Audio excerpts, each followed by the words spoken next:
Big breaths as we arrive. Grateful that I could come on and wear, of course, my orange shirt in honor of Truth and Reconciliation Day in so-called Canada yesterday. But of course, one day of wearing an orange shirt is not enough to, of course, acknowledge the onwards work we do in reconciliation with Indigenous and non-Indigenous peoples. And it seems very prevalent and pressing, this message this year specifically for my dog's knowing that I'm going to do some divination. So you might hear him like ruffling around in the background. Yes, I am. Because we are seeing how when we are asked on this day to learn of our colonial past, clearly we are learning of also a colonial present and how we are affected by the currents of colonialism that are harming and terrorizing people across the globe. And so let us give some sweet breaths as we gather to divine and connect in group to see how our what is felt as personal lives are of course most intertwined and most woven in subtle energy with all that is occurring. And you may find, and this was shared within the pre-eclipse divination that is on playlist, of course, and you're always welcome to review at times the things that came up then, where they do have kind of, I find, sometimes a length longer than a couple weeks or so between. I tend to, get further understandings of things from a divination session that I've shared throughout the weeks, but sometimes even throughout like a whole season. So honor when and how long you're so guided to connect online with this one, or if you are nudged and intuit and trust those nudges, if you feel that there's a message for you in another video as well. So as we connect, there is a deep ask to acknowledge the land that you are on. First and foremost. And to honor the potentiality. And this is what something came up recently in a private circle, was the call of indigeneity is knowing that it's not just a couple generations, or like think of like how long so-called Canada was a country, like where I live. That's like maybe 150 years, and how many generations grew from that or were born. Like I was born in what is known as Toronto in Canada, but clearly my generations of family, even though I do carry some indigeneity, right, from other lands, we're not here tending and caring for the earth and the waters that are below my feet and around me. And so it is not saying that okay, there's an interesting message that is trying to be shared. So I pardon if I'm trying to be too eloquent in what is coming through. But as you breathe with the acknowledgement of the land that is below you, that where you are placed, can you honor that place? Can you honor that placement, your current placement here?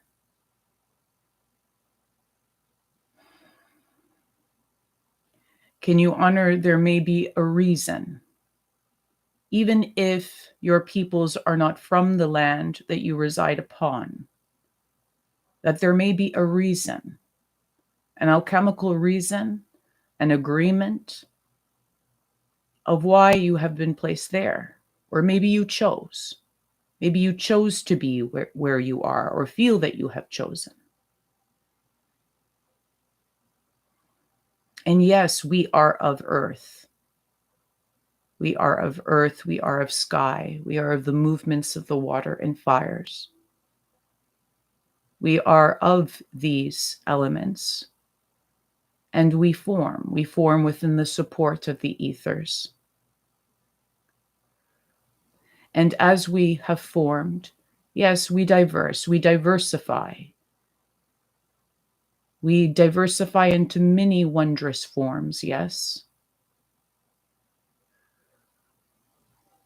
But then we slowly remember, as we slowly connect or reconnect to the land, we remember that we are of it. We are of the soil. We are of the nutrients, the rocks, the grains of sand.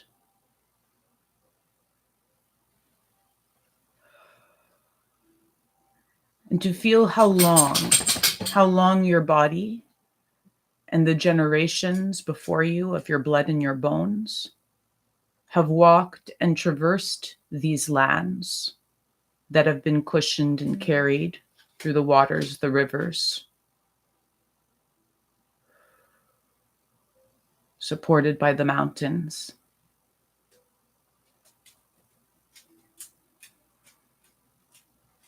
Do you feel their journey? And you know that there is a place where they may have tended and cared and grown and established trees, forests. They have seen the weathering of the rocks and the changes in the terrain.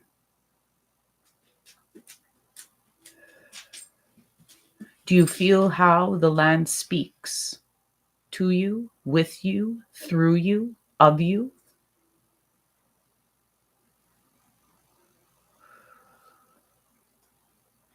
To acknowledge how much we can learn from those indigenous to their lands that still have the gift to be tending and caring for the same lands that their blood and their bones have traversed upon for so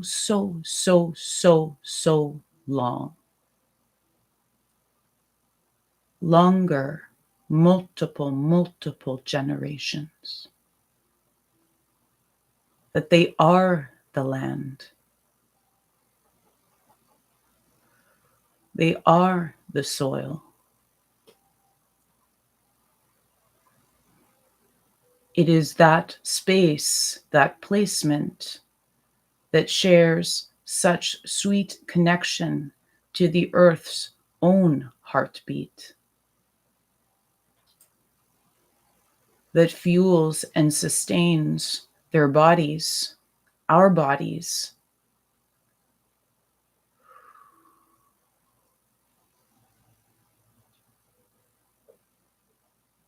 And yes, many of us may have mixes of lineages, of bloods and bones, of many peoples, of many lands, and may feel at times that we have or are lacking of that deep relationship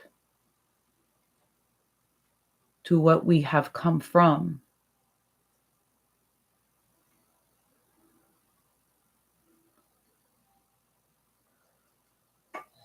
But to trust that where you are placed, if you are in good relations with the original land tenders, learning from them the ways to care for the plants, the lands, the waters,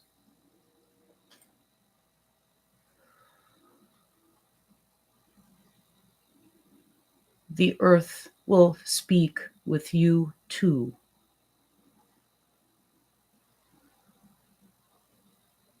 It may feel faint at first, but trust and simply connect and open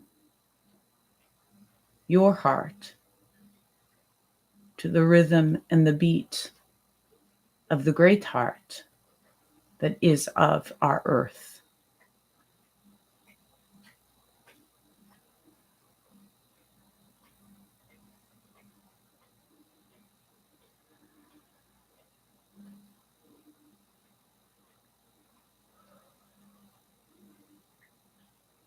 Allow the beat of your heart's drum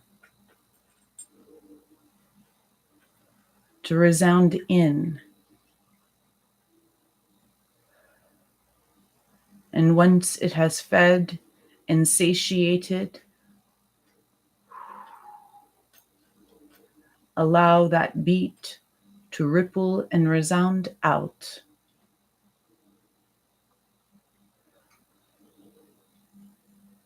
To share it below the cracks of concrete and things placed potentially on top. Let it travel deep down, past the garden beds, past even the paths you walk,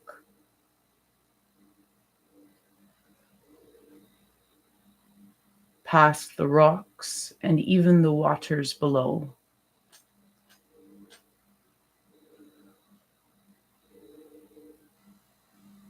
Let your breath and your heart's openness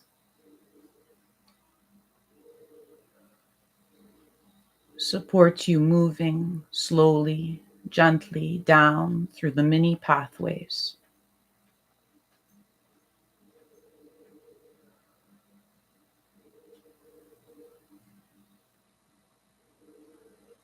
To reach the heat at Earth's core, the warmth to fuel your flame during these times.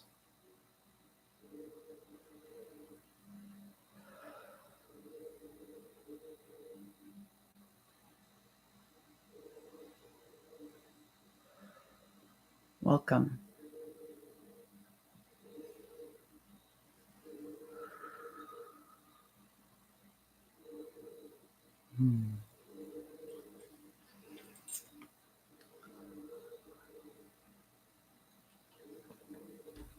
I give gratitude to water. I give gratitude to my breaths, to living and breathing here with you. And prior to us pulling cards, I do have some invitations to share for these upcoming months. Might be testing or trying. And it's important for us to hold and care and tend to us and to hold our people dear. So there are a series of free community events that are accessible to register via my link tree that will be on Sundays in October, as well as on Sundays in November. There are 4 dates listed for 1 to 2 p.m. Eastern Standard Time,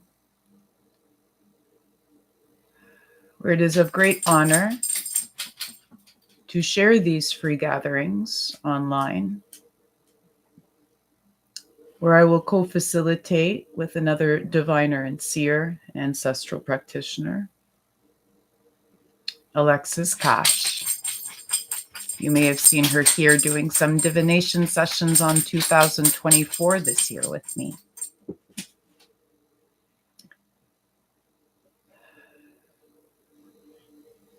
Where we can facilitate a space where we can honor the dead, breathe with the living, and journey with our most sacred, most honorable, most beloved, to support, to tend, and to care for each other and for our well-beings. You're welcome to join us for one, for some, or for all.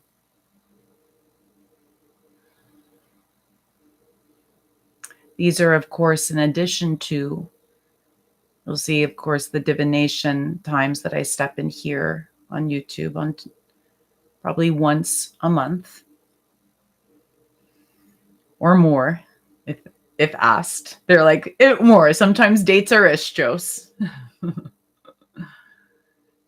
And then for my ongoing live energy study classes, where we get to explore subtle energy together. On Tuesdays, you'll see them scheduled. You're welcome to subscribe to get notifications or to always join on replay.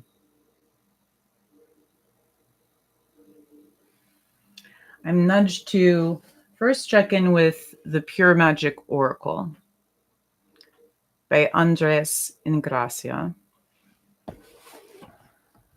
I kind of like shouted.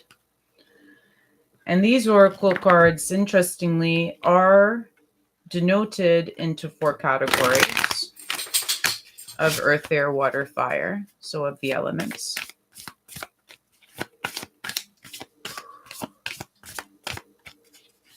So what dear elements, what sacred, beloved elements, what do you wish to share with us to support us in this upcoming new moon and the potentiality of also supporting us for this month of October? I feel that there may be a divination connection that might come up post-eclipse season. So that would potentially be at the end of October. But to honor what may be wished to share prior to our next connection together.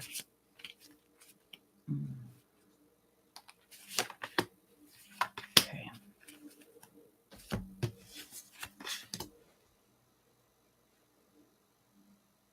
All right.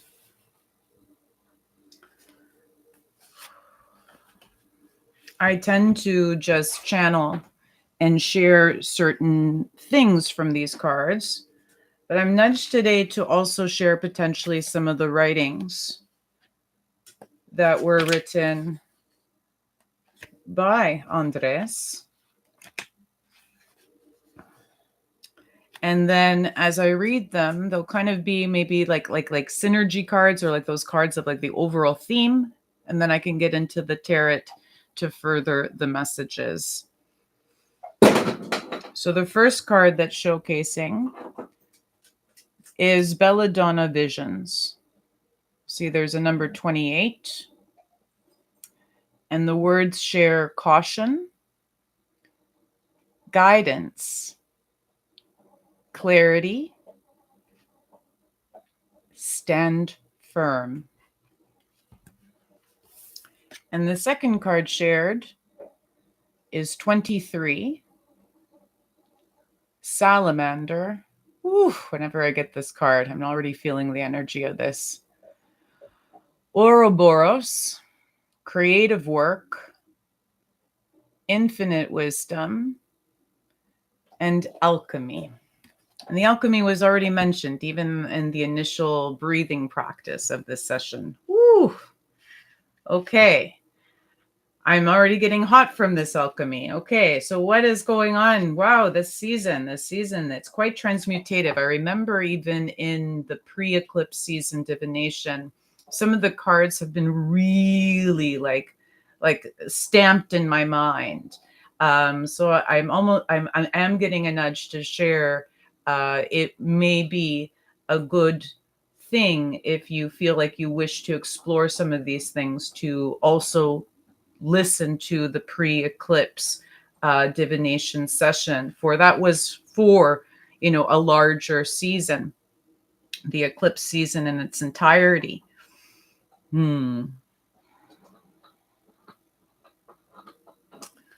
But I will first read some words about this first card. And it's neat because water comes up and fire.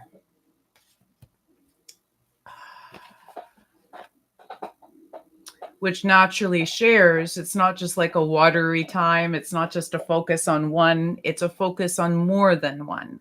And when a focus on more than one, it's learning how to find, like I can already feel the alchemy, right? It's learning how to find an equilibrium or a sensation. More so, they're even sharing a sensation of equilibrium, a sensation of, they don't even want to say ease, like a sensation of care, a sensation of care that you can, like this idea of stand firm, that you can simply be upright, so that you'll feel that you're not right one side to another, or falling over, or incapacitated in multiple ways. I'm getting a lot from this card, so pardon, and please, like, you're welcome to share comments if you have certain questions or wish me to clarify certain things, because when I flow, as you may have known by now. I don't think I even mentioned my name today. I just presumed. Josie, yes, I am here.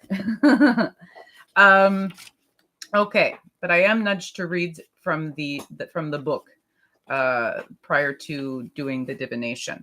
Okay, it says belladonna is a plant of beauty and danger, captivating in its simple significance, and deadly in quiet form. It has been whispered and written about in literature and arts across the centuries, infamous as a witch's favored herb and a main ingredient in their secret flying ointment. Belladonna's genus name, Atropa, honors Atropos, one of the three fates in Greek mythology. Her name means the dreadful, the merciless, or the cutter, as she is the fate who cuts or terminates the thread of life. Not surprisingly, belladonna is linked with death, as it is a highly toxic plant and should never be ingested. Belladonna guides you to open your mind and expand yourself into the creative unknown. She asks us to listen and breathe in the wisdom she now offers. You are at the edge of change, and you must trust where the wave of life will lead you. Ooh, take your uniqueness and run with it.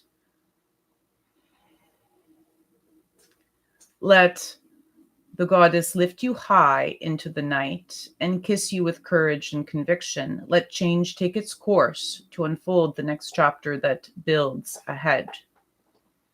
As you wake from sleep, remind your body, heart, and soul, there is nothing you cannot do if only you would reach out and connect to the world with full force. Within your heart, you possess infinite guidance and company. You are the master of your own emotions and soul. And when you share your passions, you can be a teacher to another. Lean on your experiences and trust your intuitive ability to navigate the unknown as you have done to get where you are now. And the further little prompt says, the pure wisdom, is it real or is it illusion? Be cautious at this time and play your hand with a careful eye. The fruit of this situation may look inviting, but hold your emotions firm. Not everything is as it seems. You can resist the new chapter or choose to end the old patterns. Contribute to clarity and not confusion. You know what's best for you. If need be, cut the cord and walk. Wow. May you jot down, as always, if certain things ping. The second card I am nudged to first read with its writings from the psychic that did this card up is the Salamander card. So that was a water card, Belladonna Visions. And the Salamander card, which I'll show shortly as I just get to it.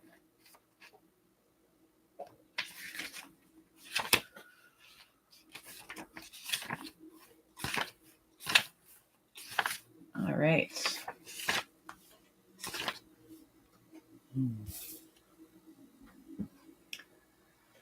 Small lizard-like creatures with slim bodies and short tails. In the tarot, salamanders are depicted within, oh gosh, I can't even read this. The suit of wands, another symbol of fire and creativity.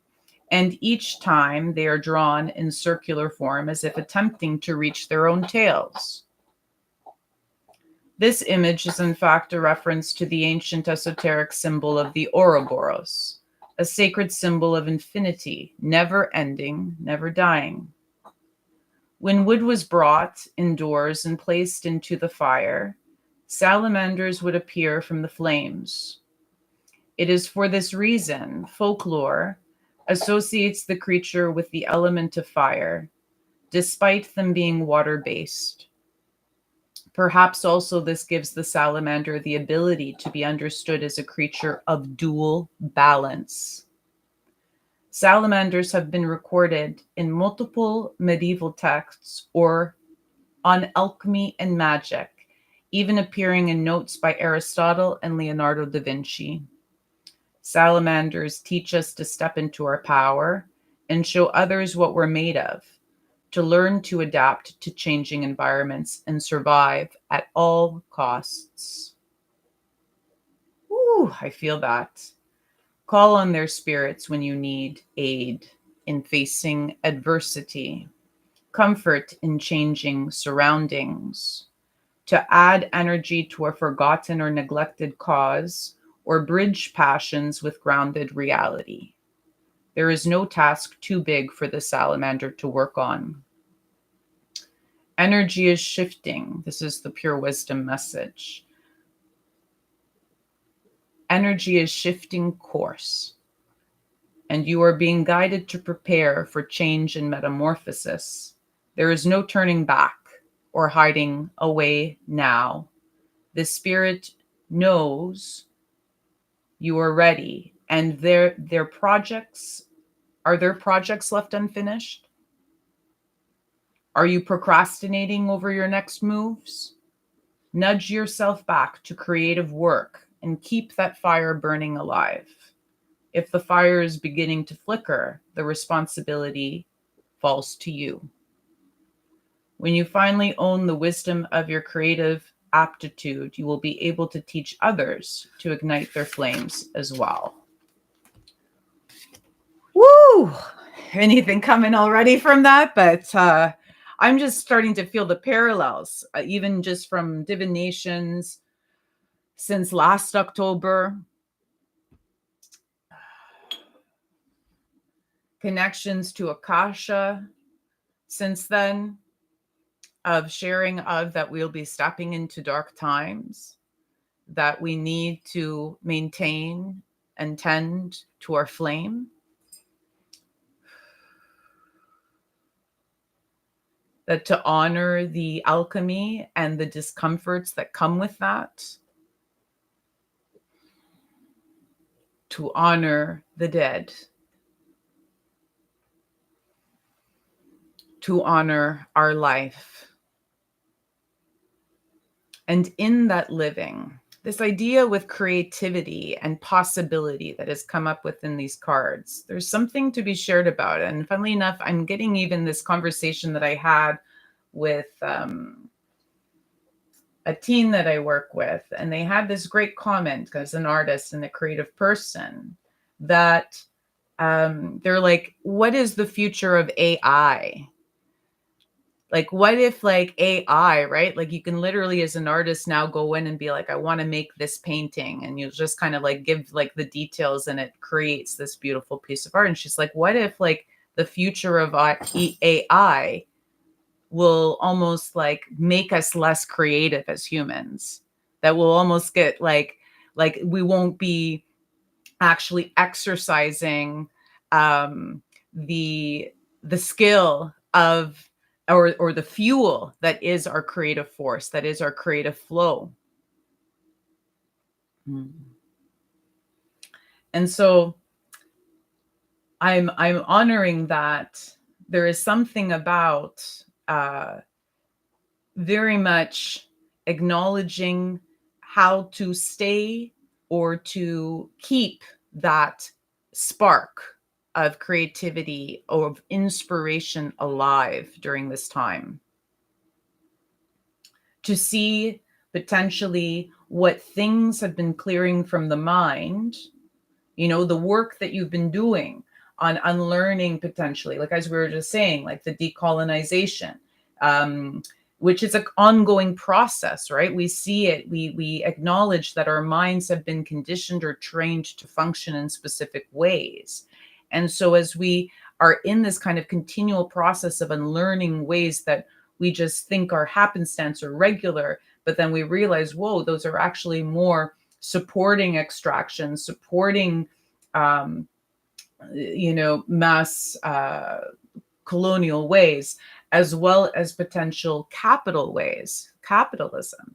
I'm getting to that there's this, as much as we're processing and clearing and shifting these things into real, like day-to-day ways that can support us still living and doing and breathing and participating in our lives with our communities, growing greater connections, that there is an importance on keeping what you may feel as creative flow, creative spark. Now, this is really neat because that's not one or the other. They keep asking me to share almost that duality of water and fire, to know that sometimes you might feel that you're flowing creatively, you're inspired to flow and do something, and it'll feel like water and it'll feel very easeful. But then there's also those times when something might ignite you, right? And sometimes I've found that those creative sparks at times might even come from processing anger, from processing rage. Those creative flows may come from when we are super, super feeling and gooey and whooshy and allowing all those sensations and feelings to arise. So I'm getting as well, if you're not regularly like denoting yourself as an artist, to trust that we all carry the capacity for creation, creativity, inspiration in our, and then we can almost like weave that into our actions, our daily actions, our regular actions, to see how we are contributing more. It's like what we have learned and what we have also unlearned within our mind, within our belief systems, our value systems, all the deep, deep work that we've been doing. They're almost sharing, it's like, well, then what's the beauty of like all that gorgeous work is that, of course, you're feeling like your equilibrium is different, has shifted, but now it has to become tactile, like to actually bring it out, be it into like what you might think a creation. Sure, it could be a product, it could be a painting, right? It could be something tactile. It could be even like a new idea, a new way of collaborating, a new way of connecting, a new way of growing community. There's just big emphasis on how creativity, once it's shared out, it's like you share out the sacred, the alchemy, the things that you've alchemized deep in, like these deep soul experiences. And then it's like, it's not that then you have to just speak of those things and lose the sacredness of that experience, but you keep that sacred in and you create with it, so that then other people can be touched by that sacred. Other people can be touched by that beauty, that of that alchemy that you have allowed within your own being. Wow. There's also something really beautiful in that sharing of how salamander is technically, right? Like it's a slithery lizard, a slithery thing that is thought more of like a water creature, but it's denoted and connected a lot to fire, for it symbolizes and has this deep symbolization, or symbolism, towards kind of this never ending loop of duality, this never ending, or like really acknowledging water fire, that they're there to support um, transmutation, which has come up. It came up within the pre-eclipse. That this is a deep time of transmutation and alchemy. And if you're newer to energetic alchemy, okay, there's something almost like they wish for me to address that, because you might hear a lot of people saying these are transmutative times, or that these are alchemical processes. And yes, like the chaos, the turbulence, the intensity of all that we are witnessing and experiencing and feeling and grieving and raging and sensing about and querying about outside of us, that might be feeling like it's affecting other people's, um, that of course it's affecting you. You're feeling it, right? You're sensing it. You've allowed yourself to experience an aspect of it, which helps us, right? It helps the collective. They're almost sharing. It's like, think of if you had a group of people that are in deep, deep, deep pain and deep grief, right? We go, we breathe, we grieve, we go into the depths with them, so that that grief disperses, that there's more people carrying it, there's more people supporting it. And so then without their knowing, there is some transmutation and processing, like, a sharing, a back and forth. There's just sharing that's like allowing energy in and out, allowing energy in, out, and back again, to acknowledge then that in itself is an alchemy. We don't have to think of it in such scientific terms, but to experience that the beauty of witnessing, the beauty of communicating, the beauty of commiserating, the beauty of breathing and being together amidst pain, amidst uncertainty, amidst all the things that may be arising, the confusion. They're sharing there's a bit of confusions, and is so important, because then it can support us in navigating the delusions, navigating the illusions. So that then, because just think, if everyone here, and yes, I even mentioned this in the pre-eclipse tarot too, of how to be aware there's going to be some illusions that are popping up. There's going to be, some people that like all of a sudden you're just going to be like, whoa, this is so out of left field. It just doesn't feel like they're grounded in what our current is. And so instead of us then, like, do you see, continuing to navigate alone, and to feel that then you cannot trust anybody, and to like take further and further space there. I almost getting with the salamander trying to eat its own tail, like creating that loop. It's just going like, find more, like lasso more, corral and group more, share of these uncertainties without judgment, almost like navigate, see who are your close friends, who are the people in your community that you've already established or fostered some trust in, that you feel comfortable in speaking of things freely, and then listen, like let yourself listen and share freely, and just be like, there's no judgments. I just want to see where it flows. I just want to see, when we express ourselves, what flows, without us having to explain those feelings or those expressions. And then to see potentially in that sharing, maybe we just all end up in sobbing. Maybe we all end up in trying to punch something. Maybe we all end up, do you see, it's like maybe we all end up just amplifying the emotion that needs to be expressed fully. Or they're potentially, after those expressions of the emotions together, after the feeling and the support of alchemizing and transmuting some of the emotions that are stuffed or held so deep and not shared, that there may be further creations that will then occur. And this is what I've discovered a lot. Even in as I'm sure if some of you have been following me for a while, I changed many things because I follow a lot of message from spirit, and with timings and what offerings might feel like be good to support this timing. But but also in that there's been much alchemy, of course, in me feeling stronger and more capable in sharing of these messages and these things, and what would be a way that also allowed me to feel fully me. So there's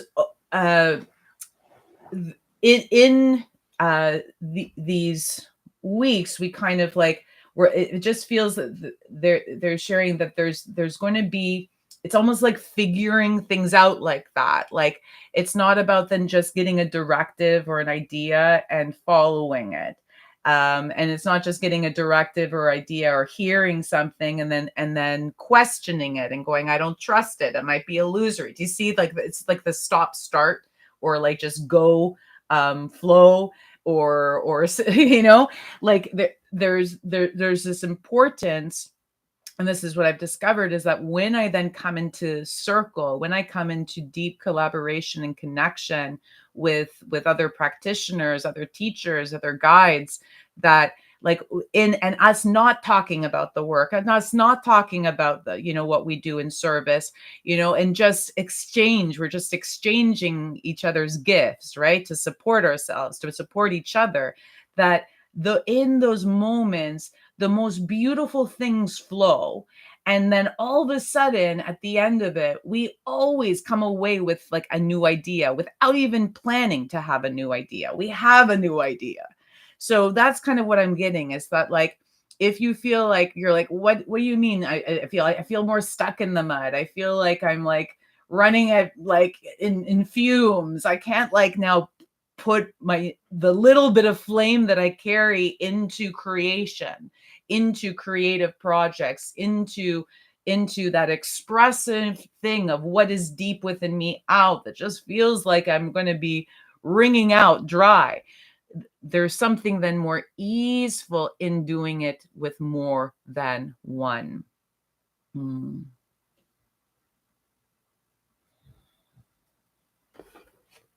Okay.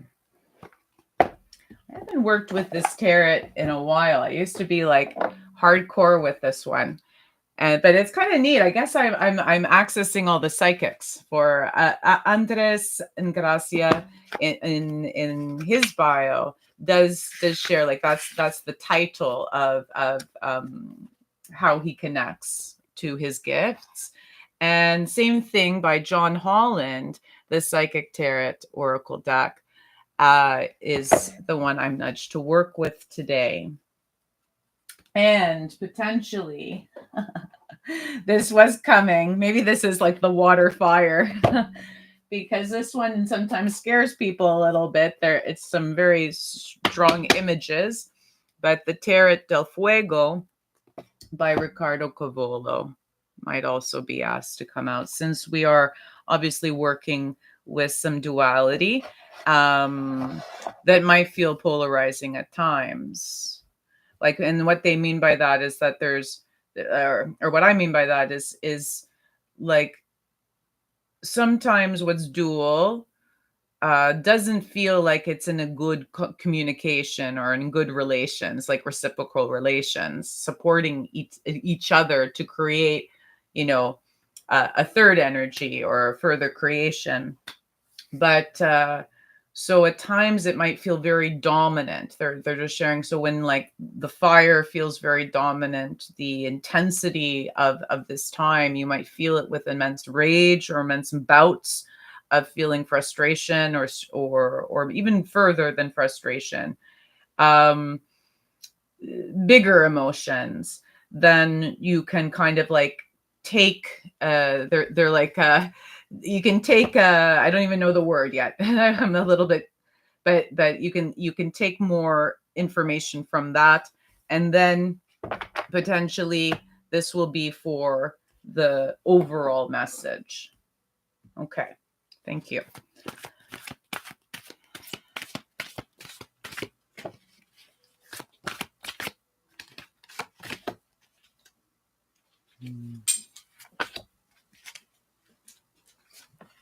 Okay. So I've drawn 3 cards from the Psychic Tarot. Okay. And I have 1 card from the Tarot del Fuego to add to that message. And then these live divinations tend to be around an hour ish. So we have about 15 or 20 minutes or so. And then, as you can hear, I've had lots of scratches and shakes of dogs. I'm caring for a lot of animals right now. So I may have to then take them all for a walk after, which I'm sure will be beautiful after Deep Channel and Divination, for me to also connect further to the earth, to the breath, to the trees.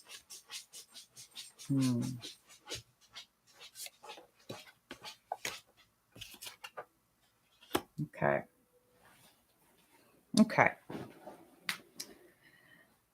Yes, there is much mixed messages. This is something to realize about this time. I felt like the pre-eclipse divination was probably the most dire one I shared, like the most just like straight tell it like it is, because that was just the energy and is the energy of this season.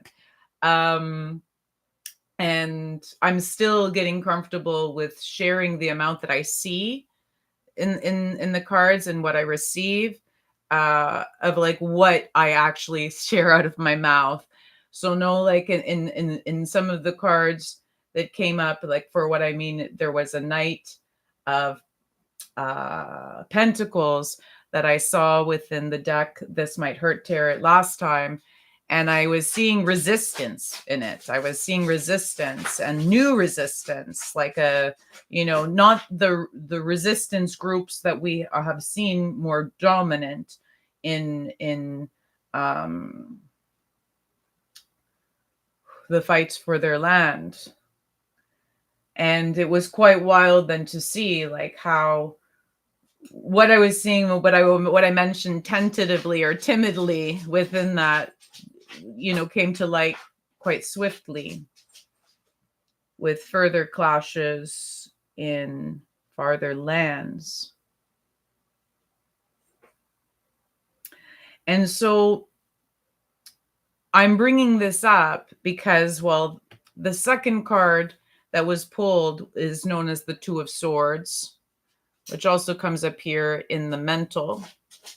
These tarot deck is showcased as like mental, emotional, physical, how we would pertain to many areas as it's neat how we've got ones that are both really honoring the elements, but the sword is air. And also I really love that it's speaking of this mental conflict, of how even I had to kind of share like the mental conflict that I even get sometimes in a live, right? Of what I see, of how much should I share, of like, what I am foreseeing. And for many people don't feel that tarot is predictive, but I would say, hey, guess what? Like many tarot artists are seers, are channelers, are people that are receiving ways to forecast and to support us in our preparations for times. Okay. And it's not like an I told you so. It's just we receive a certain amount of information to share. And so there's something coming up with this about trust the messages you receive, write them down, even if you don't speak them out at this time. Write them down, and you're welcome to sift and sort through them. But you may start to see that some of the things that you are connecting to in your meditations and your connections will be more true than not. And this is almost like they're saying a process to support us, a practice to support us in navigating the internal self-doubts that lead to mental conflict, the internal kind of self-doubts or trusts of what we are listening to, how we are receiving information, how we are coming to be it a decision or a choice within our mind, and then how that choice leads to an action. It's like, it's so neat. There, it's like I'm literally seeing like, it's like thoughts form, feelings occur, that leads to like potentially this feeling, and then this finally leads to us making a choice, or then that choice finally like leads to us saying an act, and saying something outside of ourselves, or doing something outside of ourselves, acting. And so even though this is mental conflict, it's the center card actually, but I'm nudged to like share this because the center card is the present card, right? Of going, navigate that mental conflict differently. Please, please navigate that mental conflict in a different way.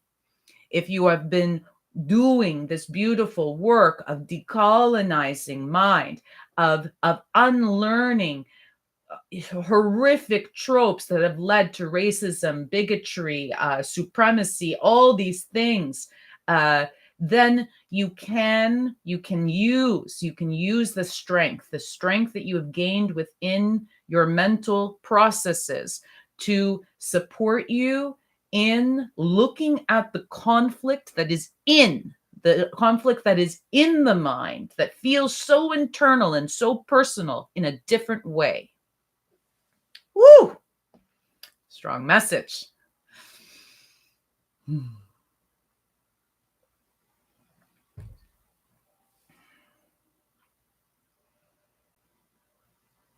And try not to even categorize yourself in that. I'm seeing almost like the way that we sometimes categorize. Oh, well, that's the part of me that's still like anything. Like, and I'm gonna kind of, I don't mean to offend, but like, when people are like the reptilian mind, or this is like the 3-dimensional mind, or all of these ways of then categorizing our responses. And then this is my higher self, and this is my lower self. That's really kind of what I'm getting. It's like they're sharing like, stop putting these different functionings in different boxes. Can you just acknowledge that you are you, that you have evolved, that you are evolving, that you are continuously changing, interspersing, transmutating, alchemizing things. And so if we are in a continuous momentum of change and shifts within, that some of that conflict, that things that we think are pressing and difficult, are actually not as conflicting as they may have been before. But the response to the conflict in the mind may be, it's almost like sharing like, a way that something happens and you're used to responding. It's just like natural. It just comes easily. And so it's that some of the ways that we're responding to sometimes conflict within the mind will be like ways we've responded to way back when. And that could already be bringing up some frustration. Almost feel like I've done all this work, I've done all this deep stuff, but I still feel this way with this within my head. And so there is a deep ask to do it like just in a little bit of a different way. Like if you are regularly mulling and thinking about things and chewing on them and processing them in a specific way, it's like, see if you can just do it a little different. Write down the things, give them a voice, and then see if that voice changes over the course of a day. See if that way that you articulate the consternation or the difficulty, does it change even the course of a couple days? Does it change after a couple sleeps? Does it change and shift after you eat?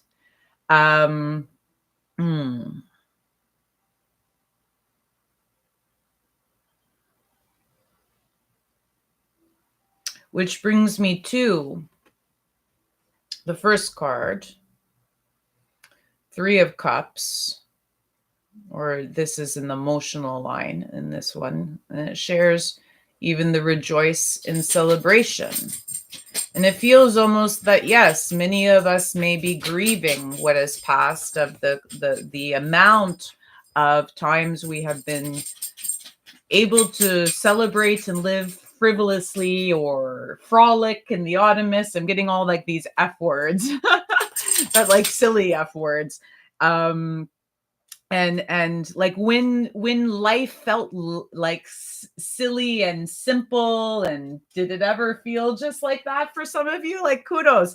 But I'm getting this idea of like, when we just like were naive, when we were young, when we, you know, had no care in the world, there's almost like a part of us that is grieving that has passed, and it doesn't feel like it will come back again. For some of you, it feels like it's harder to celebrate, it's harder to rejoice in life, for there is so much strife, there is so much challenge, there is so much difficulty being experienced on multiple planes. I'm getting like financial, like because of all this stuff with capital, right? You know, like, you know, it's just from financial to actually how we like live in our house, to what, how much food, like, to all the things. Like, it just seems like everyone's kind of like pinching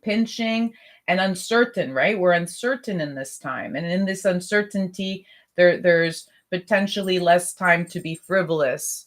And so there is almost an importance to not let that like fully just go, to acknowledge that even in these like what might seem dire times, in this eclipse season that's bringing up lots of things to transmute and alchemize, in this time where it feels like our what we think is personal is interweaving with the global, that it's interspersed with the global, that there is no way for us to, you know, extricate from that. Yeah, that there is just a natural connection. Everything that we are experiencing personally and living is interconnected to what also we are witnessing globally. So they share, and I think this is so beautiful, because there was an invitation to hold your friends dear and to keep them close and to check in on them. I remember that from the pre-eclipse season, Tarot. And this is just kind of coming up to like, remember that these creative, empathizing connection sessions, you know, don't always have to be with like a, as I said, like an overall goal. It's simply just those energy exchanges, those exchanges of share and care, of going, what gifts can I share with you? I am a great cook. Maybe I can cook you a beautiful meal. Oh, I'm a terrible cook, but I'm a great chooser of wine. I can pick up some wine, and, you know, and then you're able to collaborate and bring two or three. This is kind of like, the idea is like, two people, we feel like we're in a like a private or intimate connection, but there's something about this beautiful power of three, of bringing, like, then it becomes a group, then it becomes a potential celebration. And even if that celebration feels different at this point in time, even if you're still talking and commiserating and sharing the rages and the angers and that, there's going to be a time to then like, they're like, kick up your heels and like yell at this the moon, and to scream at the stars, and to sing with the rain, and to, you know, to just like allow a little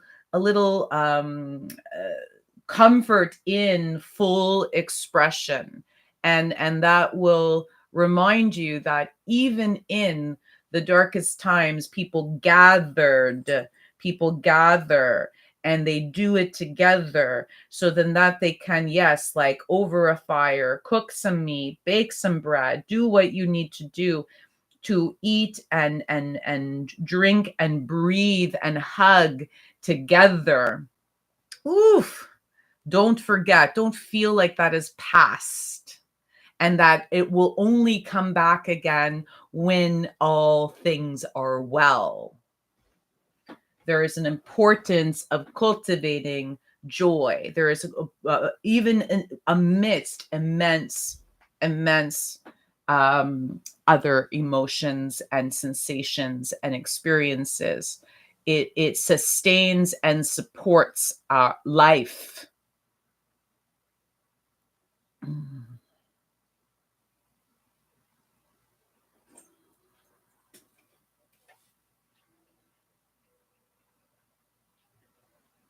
Yeah, and even in that those groupings, like be open to, maybe it's like one tried, tested, and true friend, but then maybe it's like a wild card, like someone that you're just getting to know, so that it can feel like a bit more gentle and not like maybe even as bacchanal as some of the previous experiences you may have had, because we have changed. We have changed in even how we party.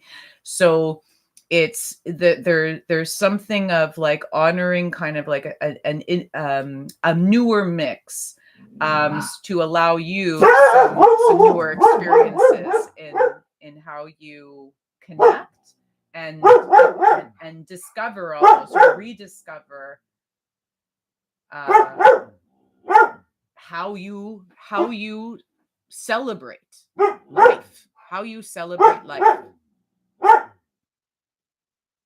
And it's neat. This is reminding me because I recently spoke to some people and was celebrating some life experiences this past month. One of my friends just recently gave birth to, and one of my friends recently celebrated marriage, uh, and had that ceremony. And so it was like, remember these things, remember these moments of celebration of life. They're very important. They're very important, when as we honor the dead, to also celebrate life, and not to kind of put that to the wayside, to see even that as being an equilibrium upon itself. Hmm. To see how you can um, move between those. And blessings. Now, I definitely, I trust I'll probably step in for some more divination at the end of this month after the eclipse season. For in the future placement is the sacrifice card, which is also number 12 of the major arcana, and in the Rider Waite would be known as the Hanged Man. This looks very different than the Hanged Man, doesn't it? I find that, so I give deep gratitude for being nudged to move with this deck today.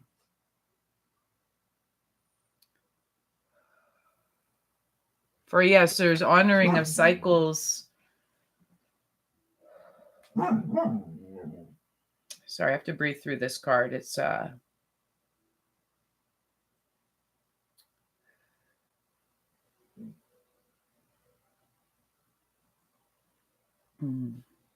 I'm nudged there.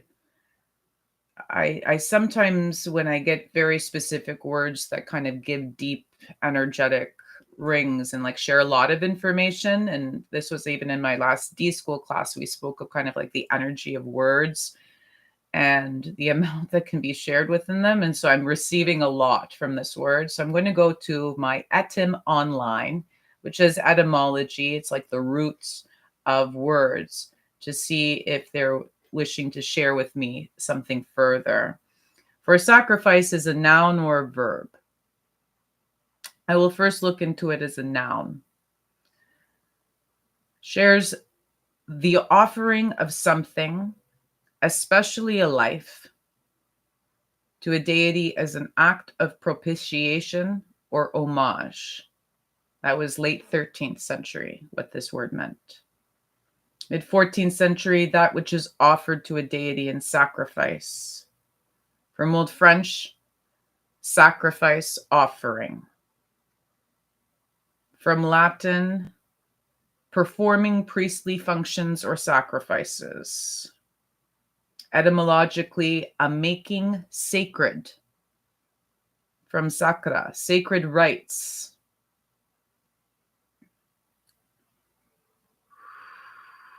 Ooh, that's why I'm feeling it. I'm like, whoa, okay. I may be also tapping in. I do realize that energetically this month we will be offering some places where we honor the dad and share offering, share energetic connection to honor. Hmm. It says originally, especially of Christ's propitiatory offering of himself for the world. Latin sacrificium is glossed in Old English by Ansigdis, the general sense of act of giving up a desirable thing for a higher object or to a more pressing claim. Also, something given up for the sake of another. Okay. This is interesting. For as soon as, specifically past October, going into November, when we experienced the Gazan conflict this time round, I remember that first fall season, and I cannot believe I'm saying that. Ceasefire, arms embargo now, please. I remember looking at, and I've already was doing this because of, being a very strong anti-capitalist. I was learning how to live differently, and it might even look at it as like less, like simply, in comparison to what we were taught of like what is important and how to live by. And but part of my grieving process of witnessing so many children and people's deaths, I found that even how I bought my groceries changed. How the importance of tending or caring to my body changed. And so this is kind of what I'm receiving from this card, is to review, potentially, like to look back, because Hangman does have a bit of like review of humanity, or of like the human experience, so to speak. So there may be a review of how you have shifted your living, right? Like, be it this, like, as I said, the simple things of food, shelter, care, like how are you caring for those needs, and what needs are not necessarily needs, and what are needs. And then potentially, I do see in some this reflection of discovering how then, or not even discovering how, of just simply making the decisions, less conflicting of the mind, of how to let some things go that might have been very pressing or part of living prior. Clearing house, could be donating some goods, releasing some of the things that you've held on to just for who knows what. But now know that this may be better to donate and to share forwards. This could be goods, this could be food. Discover where the local food banks are in your community. There's a beautiful thing within my local community. I just found that there's a community fridge, that it's free, that all who garden and grow vegetables and stuff in the area, can bring that in, and other people can take if they need. Maybe that's a creative project that will come. But it's finding ways to support the community, to almost like live, we've sometimes said it like live frugally, but it's more so, again, I'm just sharing, like, live simply. We're in simpler times.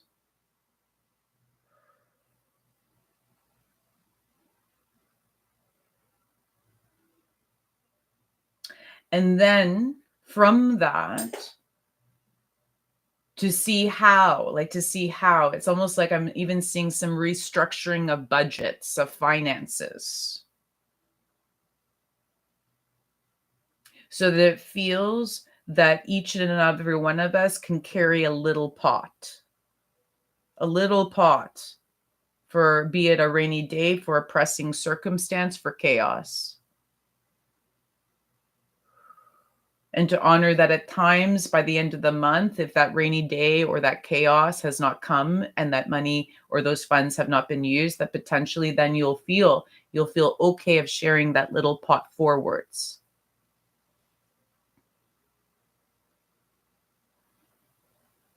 It is finding ways to, and this was neat. This came, if that was me in fall of last year, the season of spring was sharing ways of repositioning, like, even like, this is kind of what I was doing, was like they're sharing ways of like repositioning and rebudgeting. So to realize that not all the funds that come in from the different efforts and service that I share are like, we used to think, like, you work for your money and you get your money and you then bring, it's all yours. It's like mine, mine, mine. And I'm getting even that. It's like starting to realize that we're all going to need care and community support. For the systems and structures of things are shifting and they have not clearly supported many. Are they even supporting you?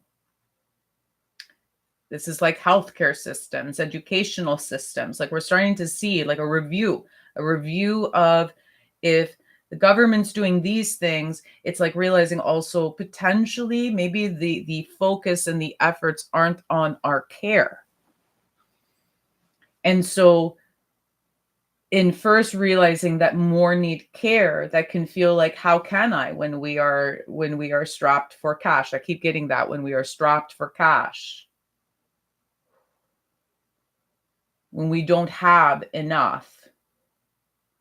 And so it's almost having to reposition in our minds how we bring in money, and knowing that there might always be a part of that pot that is not ours, that we know can either stay in for chaos or necessity as needed, or can flow out without, and that without making, okay, I don't need to get into that, but they're like, can flow out, and that is a new way of feeling of offering, so that it's just incorporated into your living, that you are not just looking at you, yours, children, family, dogs, animals, the things in the household, or in, like, that are usually bring the first pressing, but that part of that family is a much larger family called, and I really want to swear here, like, called humanity.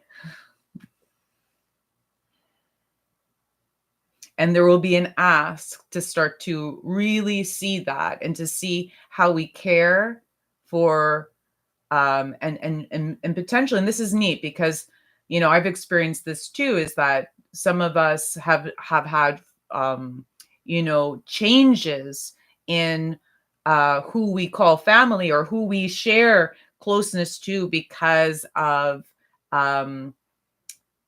really difficult closed minds, or really potentially very differing, it's not just differing views, differing actions, different ways of moving through the world, that have not supported or allowed or uplifted your expression.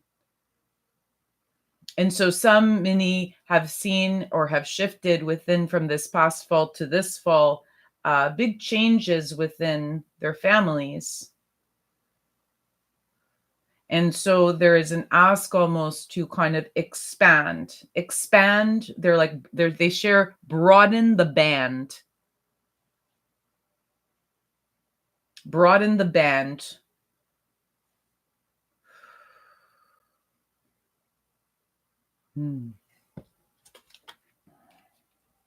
Expand the band of what you have kept in, as like what you do or what you think about for family, and to acknowledge that what can start to heal and make things, or not even heal, what can support duality, what can support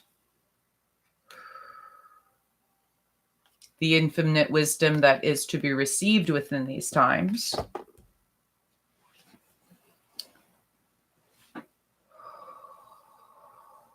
is an expanding of the concept of family. And this warms my heart to share this, for I've wanted to speak of it for a very long time. So deep gratitude that we are entering the times to discuss this. And I trust that this conversation may continue.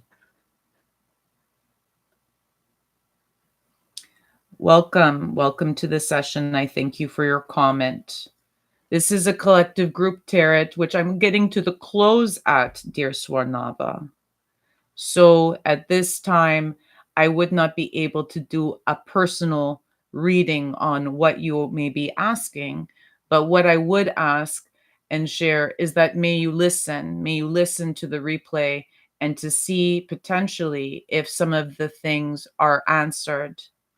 And if you need a more direct connection, it sounds like to a very specific guidance or help that it feels very personal or very private, I do offer online private sessions for not so big prices. And even if those prices are difficult, we can always see what we can come to an agreement between my spirit team and you. You're just welcome to connect through josieh.com, my website. Okay. And the card that I mentioned in the last tarot of Knight of Pentacles, which came in a different deck, so I definitely will recommend looking at that one, shows up again at the Tarot del Fuego. So I guess this is a bit of what will be the flames out. And as you see, for sure, a very different way of showcasing a Pentacles card. But I love this artist. This artist just like ticks all the boxes when I connect and see and channel. They share a lot of the emotions and help me read swift.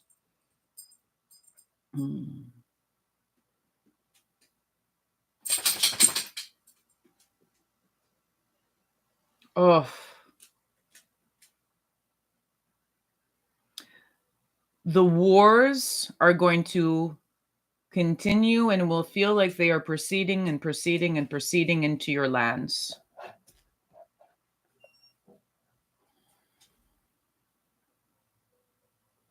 There will feel like there is no safe place. And so many will desire to go and cave.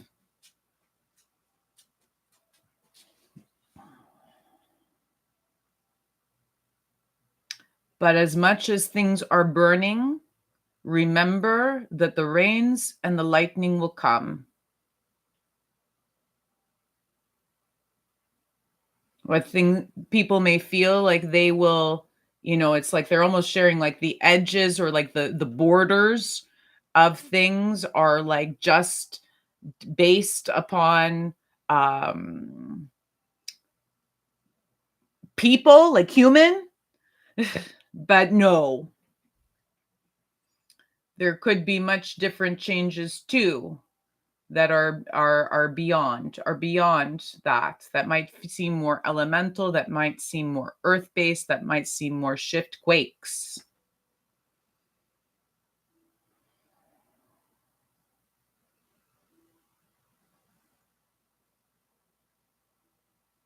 There are a lot of still a reminder of ways to misinterpret and to look at like to see that a lot of this is the messenger of old archaic ways of thinking of apocalypse, or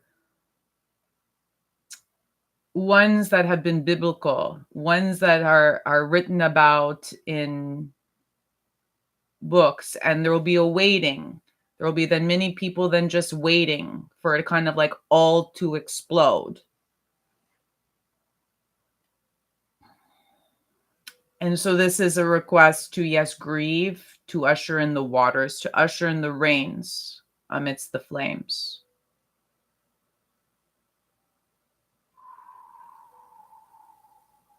To let the bats out of the closet, so to speak. To look at those old beliefs that you may still carry and hold, of potentially these things being harbingers of much, much worse. Instead of looking towards what's still to come, to focus on what is worse now.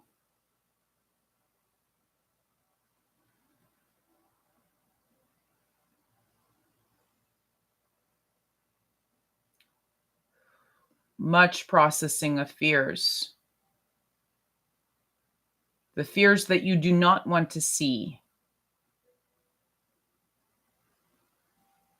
The fears that may keep you up at night and make you feel at times that you are experiencing a dark night of the soul.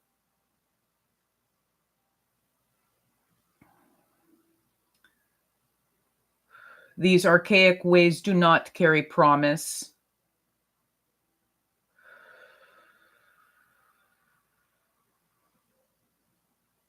I keep on getting a bit of a court jester.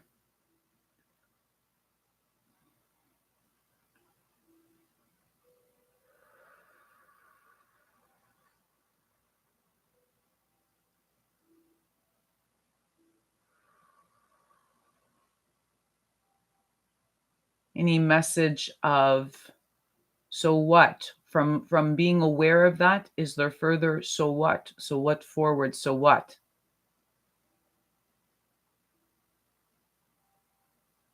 Deep invitation to become further aware of the web of life. We always look at all the things. Don't just look at all that is dead, all that is destructive, all that is destroyed, all that is being destroyed. Look at also the web of life itself, and see how you can still move, still dance, or prance amidst this mix. The web of life then will slowly fuel or flow. The web of life will slowly then flow into what feels most fucked.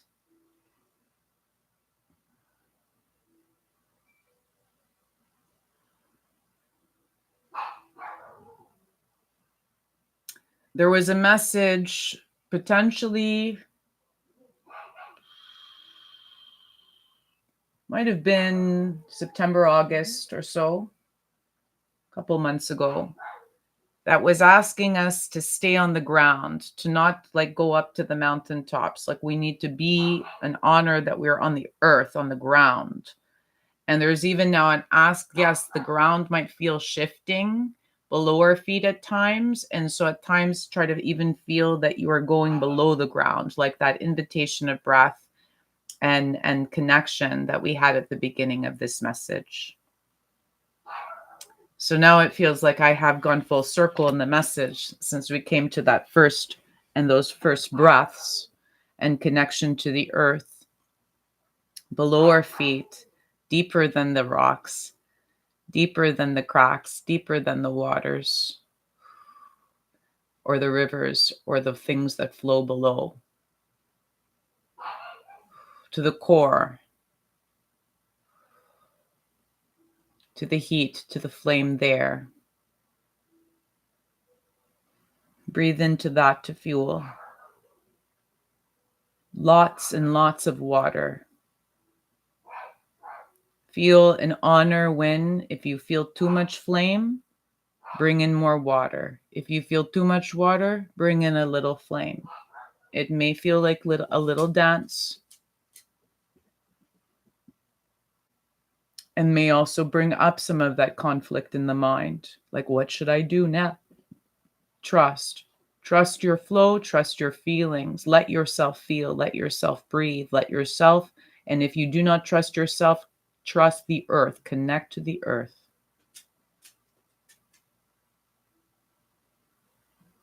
Connect to the earth, yes, in your meditations, in your processes, in your practices, in your divinations, through the stones, through all those things, through the waters. Connect to the earth from the food that grows.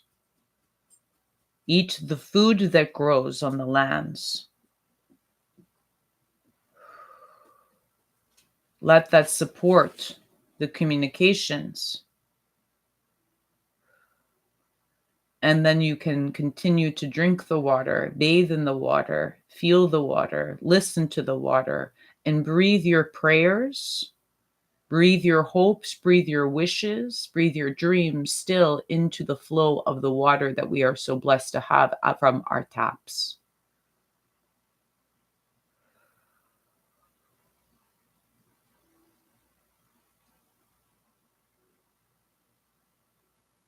And to honor our flames and our breaths, they wish to share some gentle sounds at the end of this transmission.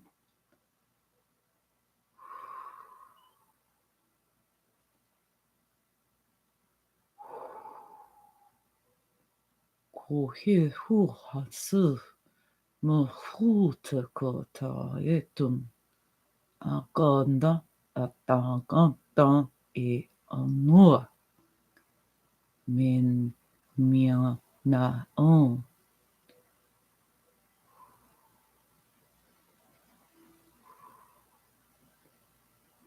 Kuanea ua ako intaya. Ben a in eko a kai.